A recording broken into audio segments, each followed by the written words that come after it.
We'll now move on to a video presentation from Professor Shakuntala Gavde.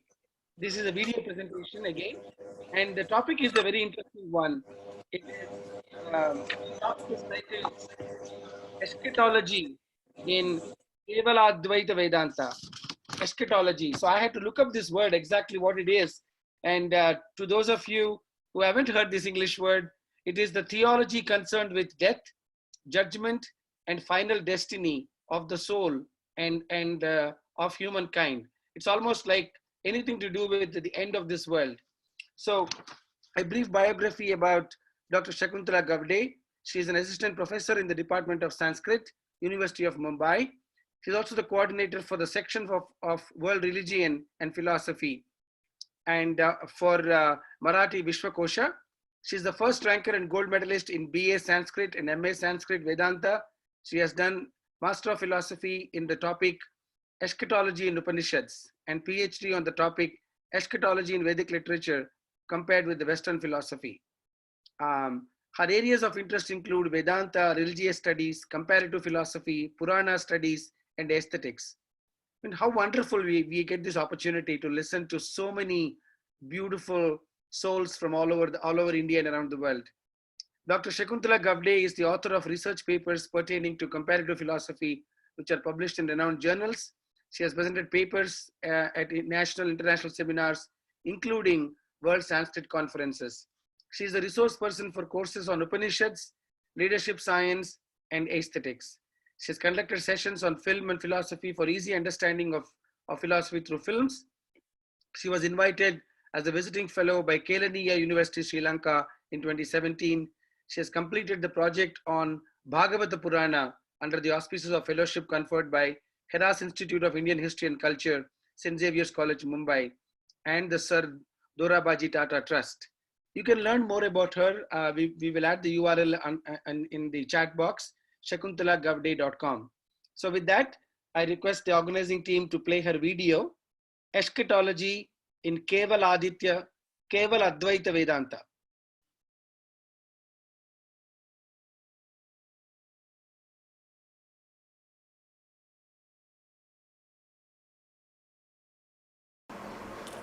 Namo Namaha. I am happy to participate in the global festival on oneness organized by Advaita Academy. Today I am going to speak on eschatology according to Shankara Vedanta.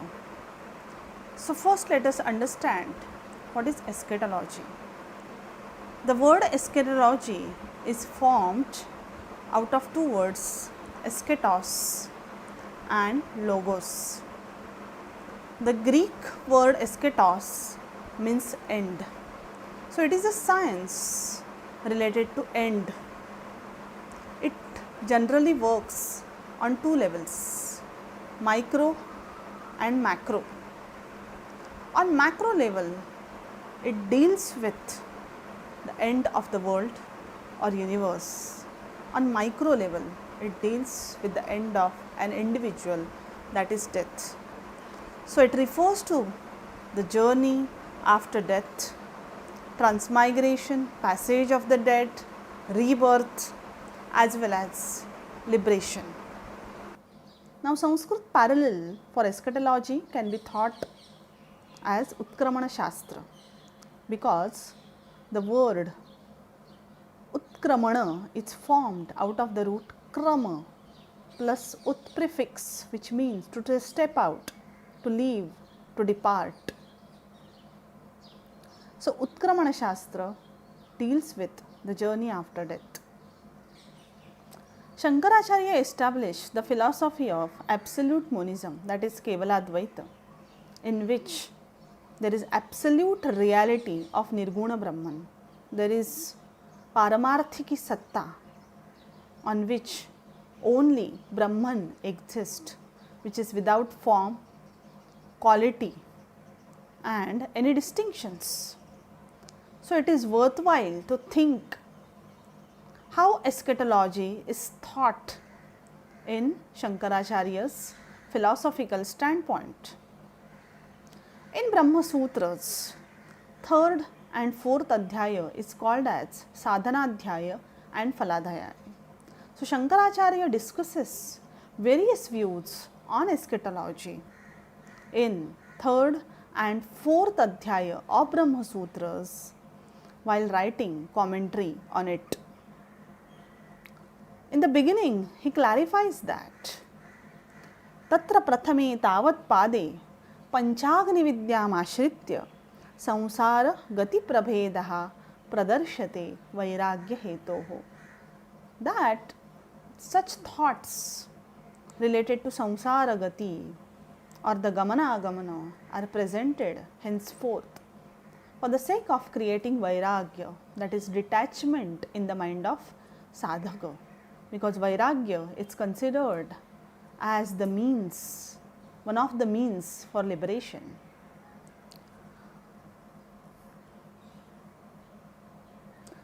Eschatology begins with the death and ends with the liberation. Eschatology is rooted in the theory of karmans. Therefore, there is no life after death once there is liberation. So it differs for the ignorant, meritorious and enlightened.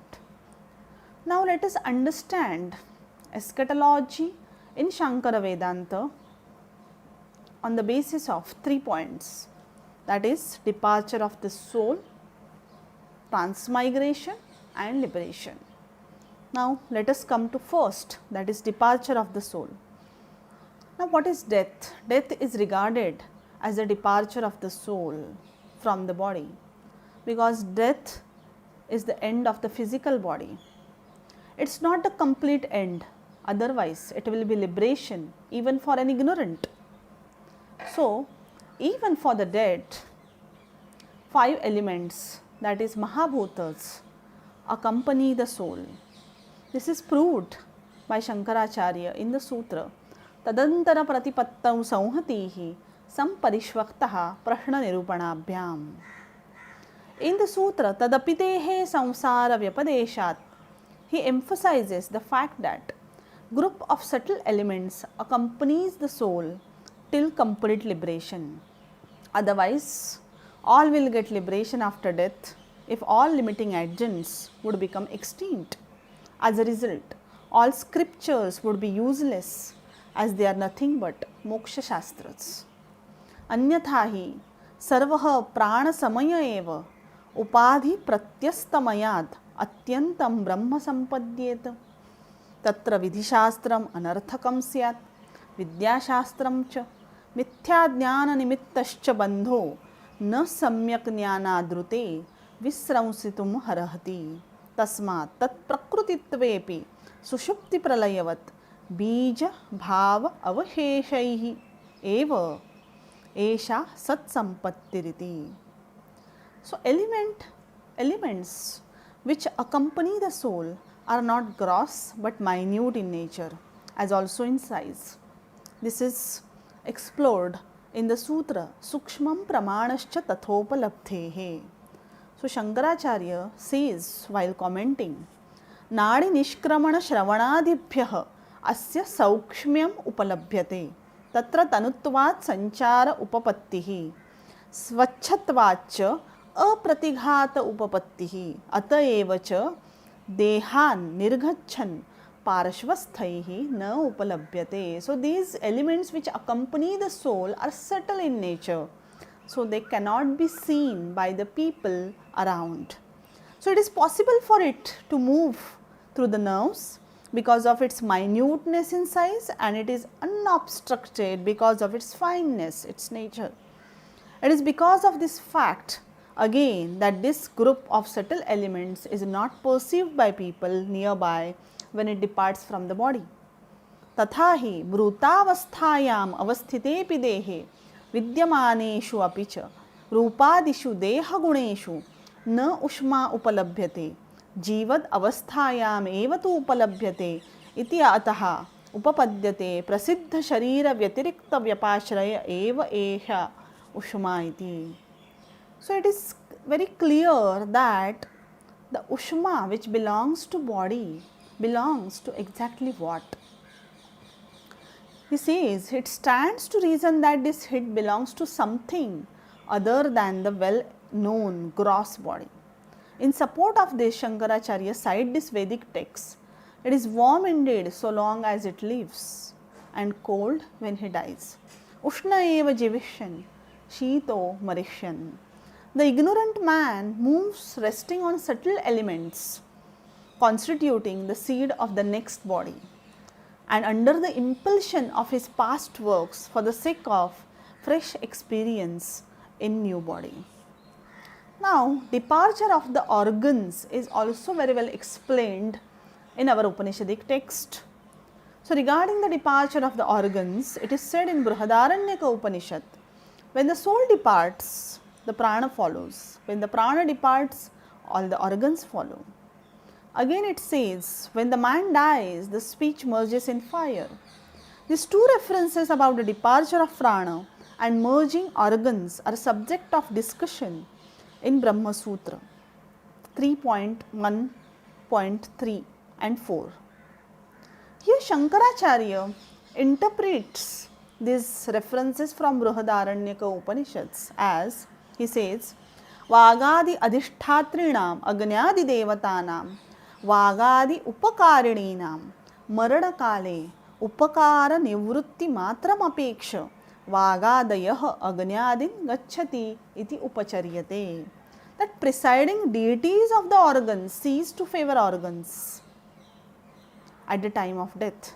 So it is called in figurative way that these organs enter into the fire, etc. So in short, this passage is not to be taken in literal sense. Again it is said in Chandogya Upanishad that when this man is about to die, his speech is withdrawn into mind, the mind into the vital force into fire, and fire into the supreme deity. Asya purushasya prayato vang manasi sampadhyate manah prane pranah tejasi tejah parasyam devatayam. So Shankaracharya says it clearly. Shruti should not be understood in literal sense, as mind is not the material cause of speech. So only function of the organ of speech merges into the mind at the time of death. This is commented by Shankaracharya on the sutra Vang Manasi Darshanat Shabdacha.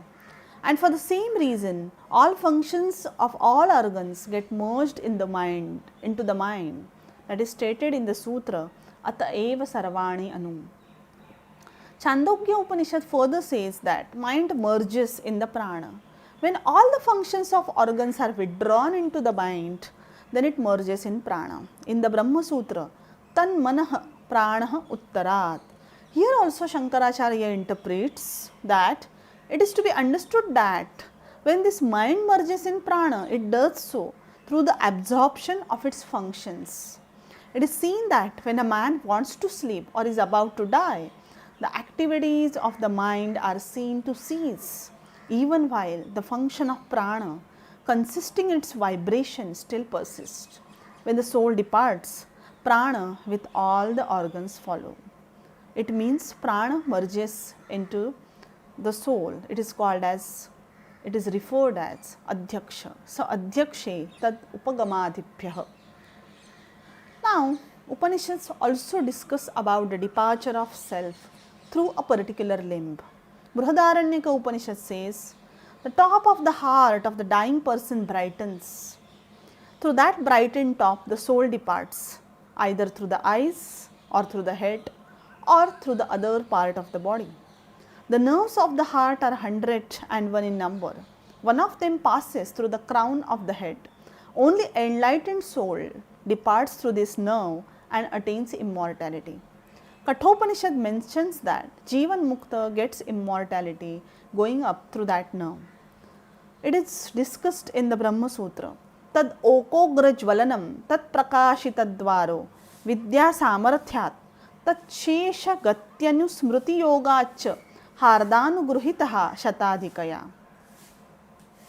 So this sutra discusses this issue, and here Shankaracharya clarifies that Shruyate tasyaha etasya rudayasya agram pradyotate तेन प्रद्योतेन एष आत्मा निष्कासति चक्षुष्टो वा मूर्धनो वा अन्येभ्यो वा शरीरदेशेभ्य. Then he says, kutaha vidya samarthyat यदि विद्वान् अपि इतरवत् यतः कुतश्चित् देहदेशाद् उत्क्रामेत् नैव उत्कृष्टं लोकं लभेत् अनर्थिका एव विद्या स्यात्. So dependent on the actions, karmas, soul departs through particular organ. The self departs through the eye if the man of knowledge is going to attain the world of sun with his virtuous action. If soul has poor storage of karmans or storage of evil karmans, then it departs through the lower organs. Such a soul goes to lower world, which is full of pain, miseries and sorrows. The soul of the knower of Brahman, that is enlightened person, follows the rays of the sun. It is discussed in Rashmi-anusari. The connection between the nerves of the heart and the sun's rays is shown in Chandogya Upanishad. It is said that when anyone departs from his body, goes up along these rays, and going through that nerve, one gets immortality. So while emerging through the 101st nerve, he goes out along with the rays. Mode of the departure at the time of death is the same for the knower of Saguna Brahman and ignorant up to the beginning of the path of the gods. The man of knowledge pursues the path through the nerve, passing out of the crown of head and lighted up by knowledge, leading to liberation.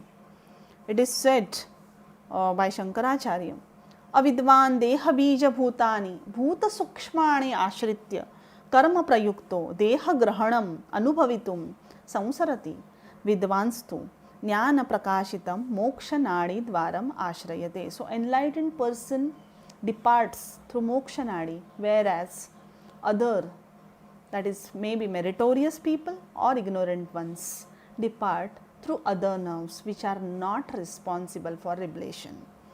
Now we come to another point, that is transmigration, which includes the journey of the dead through different paths, different realms like heaven and hell, and as well as rebirth. After the departure of the soul from body, soul attains particular path according to one's own karmas. Devayana and Pitruyana, these two paths are described right from the Rigveda. They are also described in Upanishads. Devayana is the path of gods because gods travel by this path.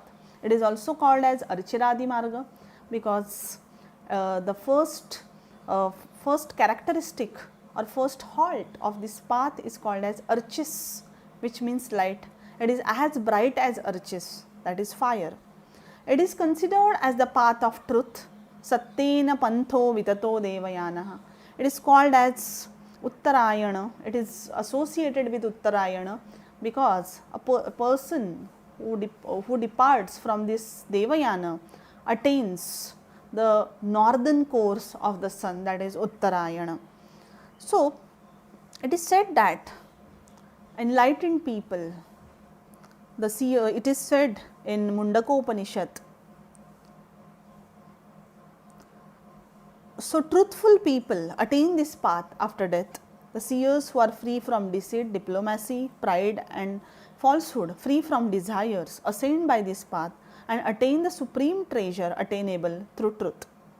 So there is ascent for this path, that is the souls departed through Devayana ascend by this path.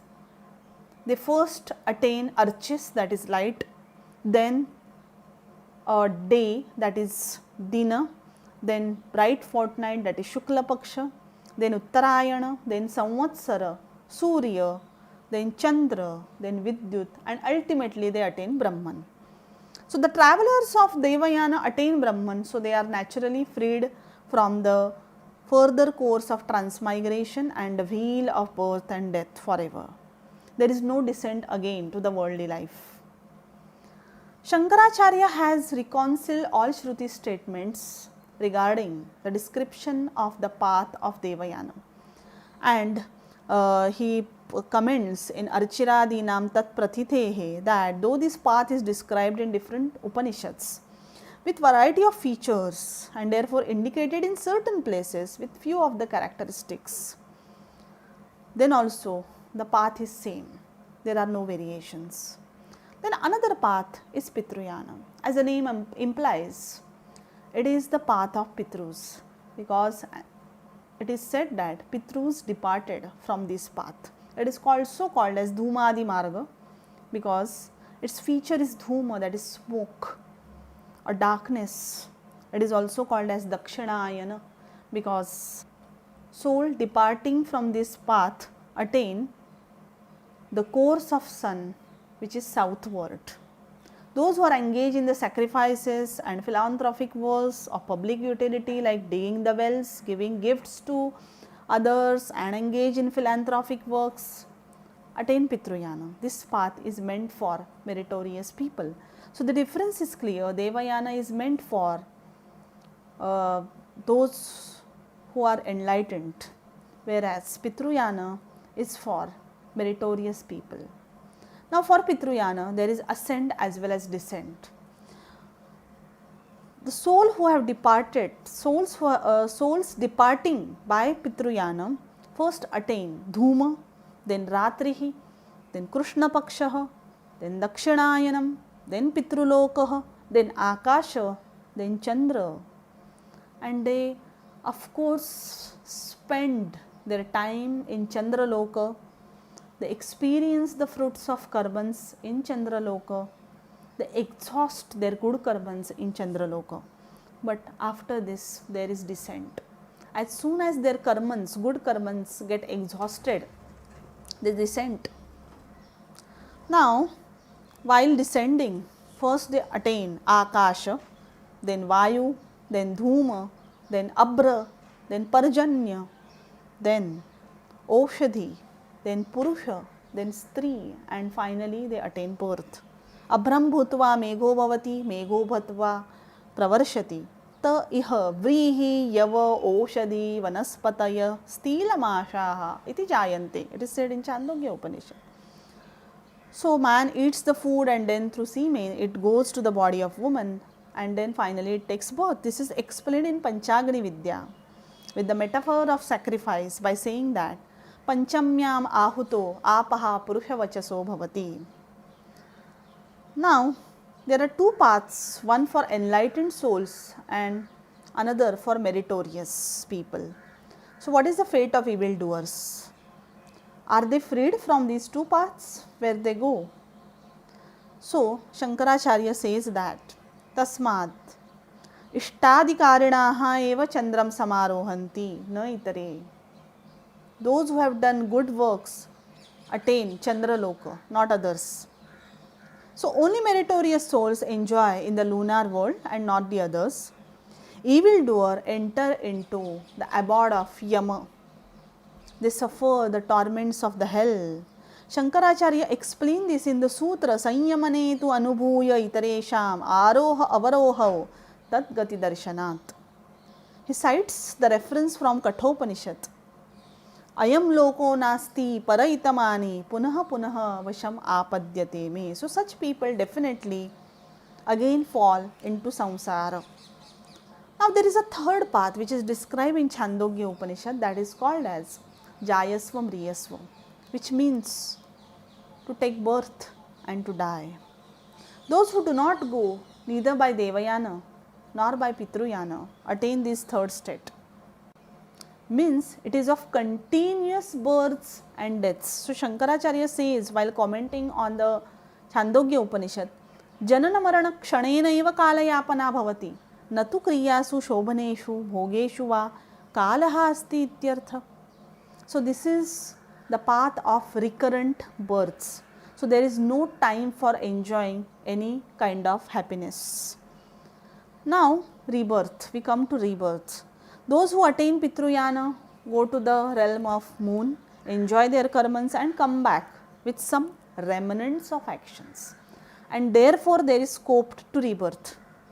Because on the basis of residual karmans, that is karmanushaya, they attain the next birth. Otherwise, if all the karmans get exhausted in the Chandraloka, there will be no scope to further birth. They will be liberated because their all karmans will get destroyed, exhausted in the lunar world. So it is discussed in the sutra Krutatye Anushayavan Drushta Smritibhyam Yathetamanevamcha. Cha.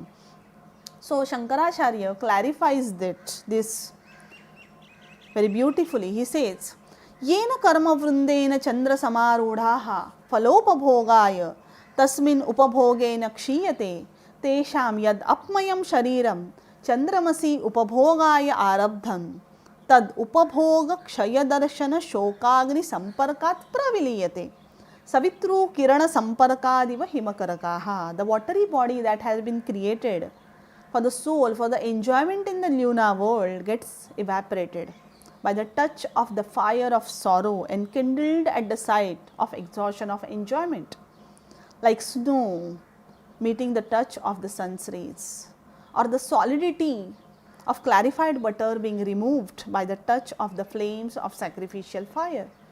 So hence the soul returns with the residual karmans itself. This is proved on the basis of Shruti as well as Pratyaksha Pramana by Shankaracharya. There is direct evidence in Chandogya Upanishad.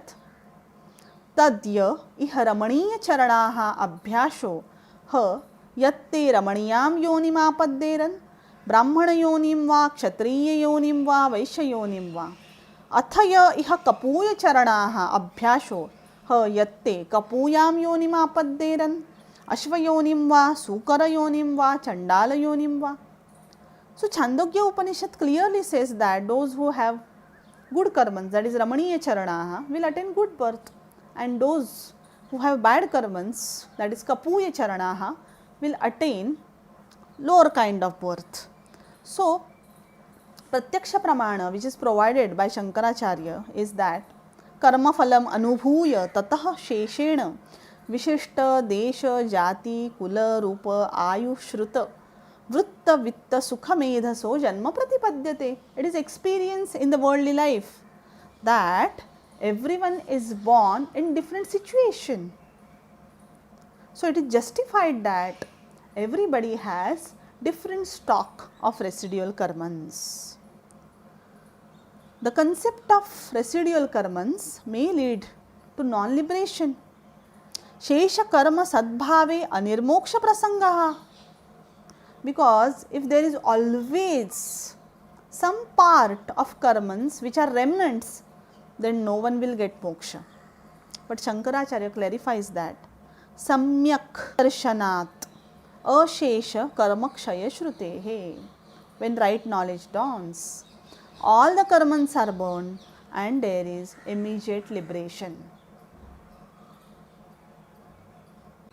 Now we come to liberation. Liberation is the complete path of cessation from samsara. Moksha is the end and goal of eschatology. Now according to Shankaracharya, Devayana is the path of moksha only for the knowers of or the worshippers of Saguna Brahman. And they attain Brahmaloka, which is the end and goal of Devayana.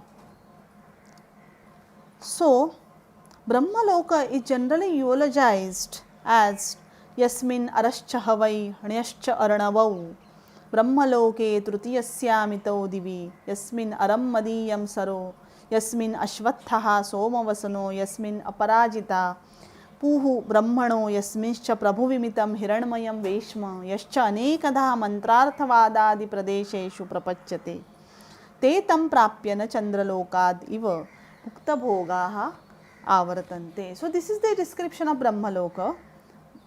By going to this loka, enlightened souls do not return to this samsara. But according to Shankaracharya, this cannot be ultimate moksha. Ultimate moksha for Shankaracharya is merging into the supreme reality called as Brahman. So, for the knowers of Nirguna Brahma, there is no Brahmaloka. Knowers of Nirguna Brahman do not proceed by the path of Devayana. Though it is the path of liberation, Devayana is not meant for the knowers of Nirguna Brahman, but only for worshippers of Saguna Brahman. Those who are following different upasanas like Paryanka Vidya, Panchagani Vidya, Dahara Vidya, etc. Traveling and going cannot take place in case of knower of Nirguna Brahmans. He says, Katham hi niranjanaha aganta deshantaram gachet gantavyam cha paramam samyam na deshantara prapti ayattam iti anarthakyameva atra gatehe manyamahe. So in the case of men who realize Brahmatmaikya, whose all desires are extinguished, whose karmans are burnt away by the fire of knowledge, journey by any path is meaningless. Such illumined souls attain Brahman in that very life without going anywhere.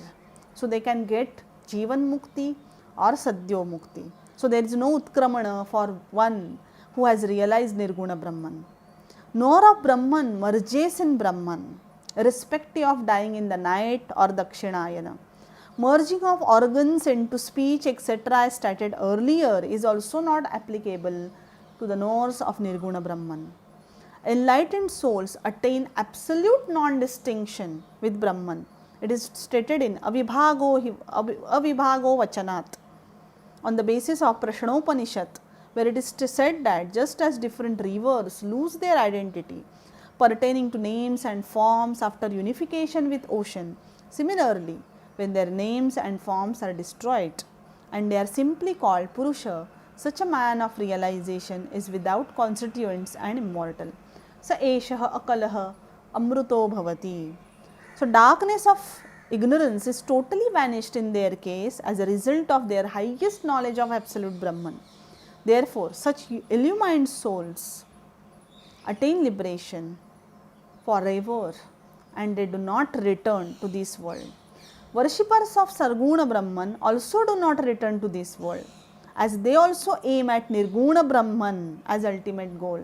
Knowers of Saguna Brahman attain Krama Mukti, whereas Nirguna Brahman attains Sadhyo Mukti. In the last sutra, Anavrutti Shabdat, Anavrutti, that is non-return of the soul after attaining liberation, is stated for both the knowers of Saguna and Nirguna Brahman. Dhanyavad.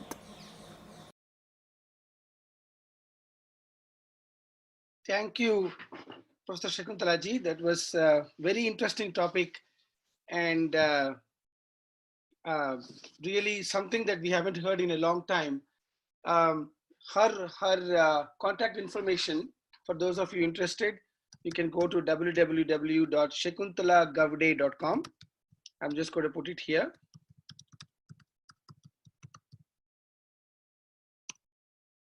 So thank you for joining us on this day 29, session 1 of the Global Festival of Oneness, celebrating the life and works of Adi Shankara. I just cannot believe that we are almost towards the very end of this beautiful festival. And with all your support, I hope we can continue this in many other different ways to bring the nectar of Advaita to more people. So we'll have our next session on Tuesday evening, India Standard Time. We again have two speakers. The first one at 6:30 p.m. will be a live talk by Sri Vishwa Adluri. He's going to be speaking to us about Mahabharata and the philosophical hermeneutics of Shankaracharya, followed by a video talk by Sri K.S. Maheshwaran, Sutra Prasthana Samarthana, establishing the importance of Brahma Sutra and its Bhashya. This talk will be in Sanskrit, and we will try and get someone to translate it at the end of it. So thank you all for joining. Again, our final session, the closing ceremony, is happening on May 27th. We have a session in the morning and the evening session on Wednesday at 6:15 p.m. We are starting 15 minutes early to also felicitate some of the speakers who we have invited for the final ceremony. And we also have an inspiring talk by Brahmasri Dr. Samaveda Shanmukha Sarmagaru and the founder of Advaita Academy, Sri Harikiran will also be sharing his remarks and his big plans for Advaita Academy and these kind of festivals going forward. And we also have a very unique lecture demonstration and dance performance by Mrs. Rukmini, which you don't want to miss. So we have a very interesting and colorful and very inspirational closing ceremony planned on May 27th, Wednesday evening at 6:15 p.m. IST. So please tell your friends, and let's make this festival, this grand festival, even more grand success by having a lot of attendees experience the power of Advaita. So thank you all. We'll see you in the evening, Tuesday evening at 6:30 p.m. for day 29, session 2. Namaste.